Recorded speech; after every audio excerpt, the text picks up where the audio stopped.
Former lightweight superstar boxer, now turned super lightweight superstar boxer Ryan Garcia took to his verified Twitter page and said this about Shakur Stevenson. And now Shakur Stevenson is all in his feelings. Second. Let's talk about it.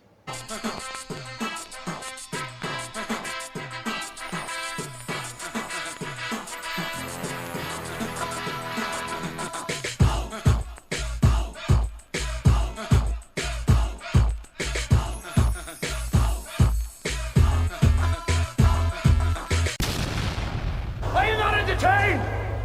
Are you not entertained? Peace, everybody. Sweet Science Boxing Academy. We back with another video. Alright, man. So Ryan Garcia, he disrespects Shakur Stevenson in a big way. He basically sunned him.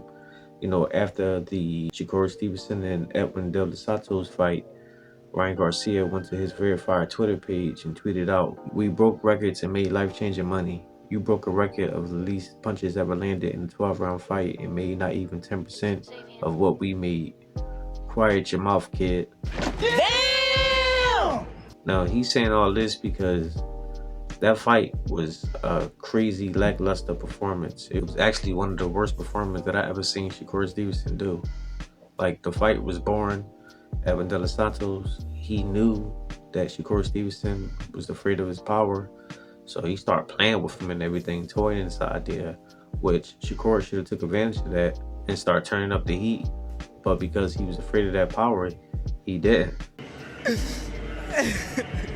Now this is big because y'all remember a few weeks ago when I made the video on Keyshawn Davis versus Nair Albright, I basically was saying the same thing because before the fight, Keyshawn was talking all this stuff, saying how what he was going to do to Nair Albright, that he's basically an amateur and he's going to show him in the ring, he's going to get him out of there and do all that stuff.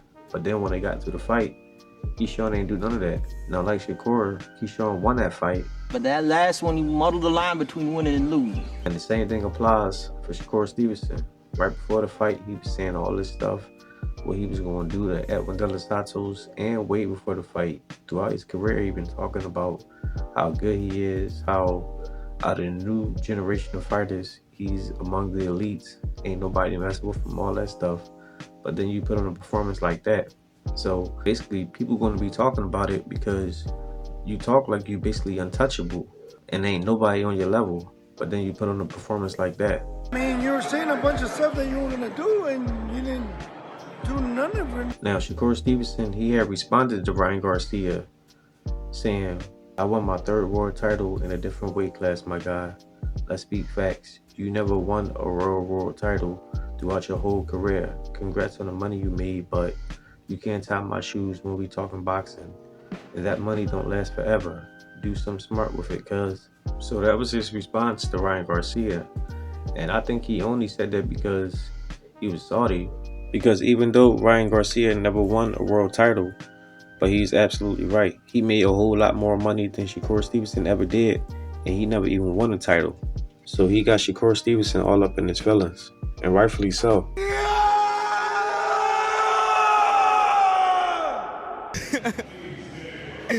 Because for a while now, Shakur been talking all this stuff. He could have got a fight with Devin Haney. He could have took the B-side money, but refused to because he thought he was the A-side. But with a performance like that, that proves you wasn't the A-side. I just know I'm a better fighter than what I was tonight. Now I can see if he got into a fight with Devin Haney or Tank Davis and he looked like that, that would be something different. But Edwin De Los Santos is not on the same caliber as Devin or Tank. Keep my name out y'all mouth, bro. Don't get me wrong, he's a good fighter, but he's not an A-level fighter. And on paper, Shakur was supposed to dispose of him, and he didn't. So this is what you get when you talk a lot of trash and you can't back it up. But make no mistake, this don't mean Shakur Stevenson is less than great, less than average. Like, he's still an all-around good fighter, great fighter even. Some fighters just have bad performances. Every fighter throughout history had a bad night. So I'm gonna look at this like it was just a bad night for him, and hopefully he do better. Now, if he continue to have performances like this, then we can start saying like, all right, dude, now you got to get together. But we just gonna have to wait and see. But that's all I got for now, guys. Let me know what y'all think. Drop y'all comments down below. Make sure I hit the like, subscribe, and hit the bell. I'll see y'all the next one. Peace. Second.